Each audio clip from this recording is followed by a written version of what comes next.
Escala en París, Braulio Moro. Bienvenidos a Escala en París, una emisión de Radio France Internacional en colaboración con la televisión France 24 en español.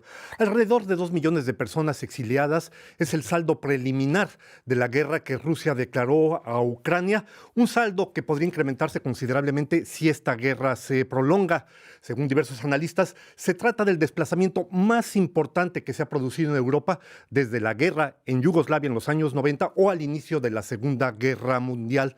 Para hablarnos de este tema, de esos miles de exiliados, de esas personas anónimas que son obligadas de dejar sus hogares, saludamos aquí en nuestros estudios a Delphine Díaz, historiadora, profesora de la Universidad de Reims-Champagne y autora del libro En Exil, El exilio, la historia del siglo XVIII de los exiliados en Europa hasta nuestros días. Delphine Díaz, bienvenida a esta Escala en París. Buenos días. Gracias por acompañarnos.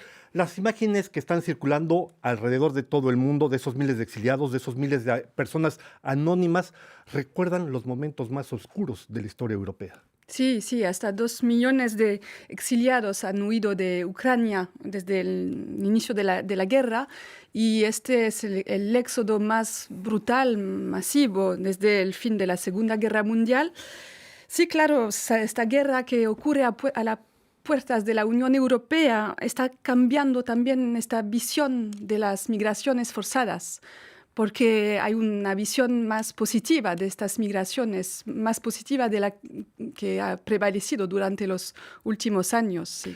Esta guerra en Ucrania está generando un doble sentimiento, un sentimiento de rechazo muy considerable y justificado con respecto al gobierno ruso, no con respecto a la población rusa, y al mismo tiempo una gran simpatía, si se puede llamar así, hacia la población ucraniana, esos desplazados. Pero como usted menciona en su libro, en todas las guerras que ha vivido Europa, los exiliados siempre han sido un arma política. Sí, hay una ola de simpatía, de solidaridad transnacional para los exiliados ucranianos y nos hace reflexionar sobre esta acogida de los refugiados y las formas de rechazo que pueden afectarlos. Y si miramos la historia del continente europeo, vemos que hubo otros episodios durante los cuales los exiliados fueron objeto de representaciones ambivalentes porque a la vez negativas, porque el refugiado representaba y representa una amenaza política, una amenaza para la nación. Y a la vez el refugiado representa también una postura casi heroica. Y ahora yo pienso que estos exiliados ucranianos, y también hay muchas mujeres entre esos exiliados, representan estas figuras casi heroicas del exilio. Arrancada de sus hogares, arrancada de sus lugares de nacimiento.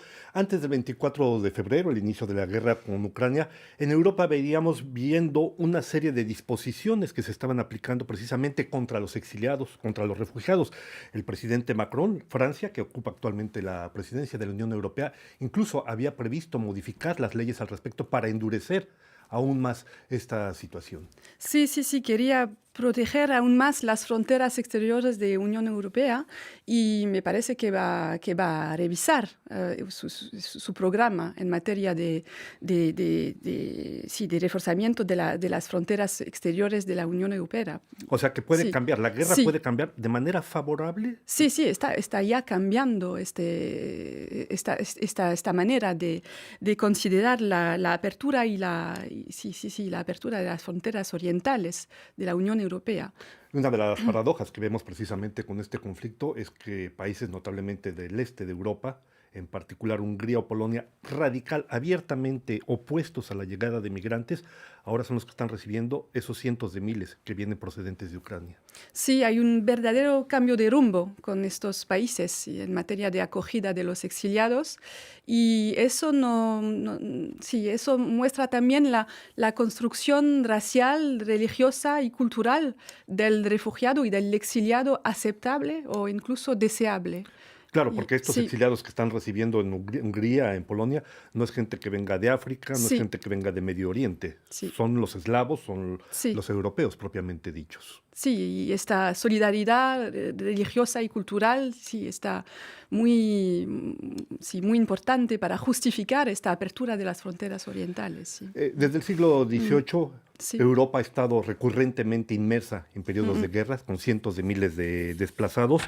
Las migraciones, esos desplazamientos han ido transformando la imagen de la sociedad, cómo es percibido el que se desplaza, cómo lo percibe el que los está recibiendo. Pero hay una cosa que me interesa citar del libro que usted ha publicado, que insisto, es un libro verdaderamente erudito en la materia, y dice usted lo siguiente: la recepción de los exiliados extranjeros sobre el continente europeo, su llegada se enfrenta a los temores de las sociedades de acogida, compartidos entre un impulso de la solidaridad y al mismo tiempo la tentación de un repliegue incluso xenófobo. Hoy la figura del refugiado, más que nunca, está bajo el carácter de una sospecha, dice usted. Sí, este libro trata de explorar la historia contemporánea del exilio en Europa y desde Europa, desde el siglo XVIII hasta 2020, y trata de mostrar esta ambivalencia alrededor de la figura del refugiado, porque hay el cliché del falso refugiado que se aprovecharía del asilo para una inmigración totalmente diferente. Y este cliché se observa en el siglo XIX, ya que es muy, muy antiguo. Y ya en el siglo XIX también hubo momentos de rechazo, incluso xenófobo, a los refugiados y a los extranjeros en general, y especialmente durante las crisis económicas del siglo XIX, por ejemplo, en 1848 y también a finales del siglo XIX. Pero a la vez hay también una manera de considerar al exilio como una figura heroica, y yo recuerdo que el siglo XIX es el siglo de los exiliados y que para los oponentes, para los liberales, para los patriotas, el exilio era casi una necesidad para construir una lucha política, y una lucha política para también los republicanos o los demócratas. Y no olvidemos, por ejemplo, la figura del poeta francés Victor Hugo, que cristalizó esta imagen del refugiado que está resistiendo. Ciertamente es la gente que se oponía al sistema, sí, a las coronas, sí, a los reyes, y que tenía que salir, sí, efectivamente, fuera Irlanda, fuera la Gran Bretaña. Gran Bretaña fue un gran centro de recepción de exiliados, Alemania en su momento. Ahora bien, la Primera Guerra Mundial cambió la situación, evidentemente. La Segunda Guerra Mundial generó como consecuencia más de entre 50 y 60 millones de refugiados. Lo que usted comenta en su libro es el exilio más grande que nunca antes haya vivido Europa, el mundo como tal. ¿Qué resultados destacan en términos, diríamos, de el rechazo o de acogida a esas personas? Bueno, ya durante el siglo XIX la cuestión de los refugiados era una preocupación diplomática mayor, pero con la Primera Guerra Mundial tenemos una primera construcción de un derecho internacional que protege la figura del refugiado bajo la acción de la Sociedad de Naciones en Ginebra. Y luego, con la Segunda Guerra Mundial, hay un cambio cuantitativo con los 50 millones de personas refugiadas, expulsadas, deportadas. Y estas personas no eran bien acogidas en la posguerra. Porque hay que decir que 1945 no puso fin en absoluto a los movimientos de masas de desplazados y de exiliados. Y, por ejemplo, hubo un rechazo importante en Austria o en Alemania en contra de los desplazados, personas desplazadas. Pero eran refugiados en realidad. La situación fue cambiando, sí, con el tiempo, evidentemente. Hubo leyes que fueron aprobadas tanto después de la Primera Guerra Mundial como después de la Segunda Guerra Mundial. Damos un salto importante porque suponíamos que Europa había entrado en un largo periodo de paz, si se puede decir, sí, de estabilidad económica, y sin embargo sucede que a partir de del fin de los años 80, ¿verdad?, la caída del muro de Berlín va a generar también un desplazamiento enorme de poblaciones que vienen Sí. de Europa del Este hacia el occidente, la disolución de la Unión Soviética asimismo, Delfín Díaz.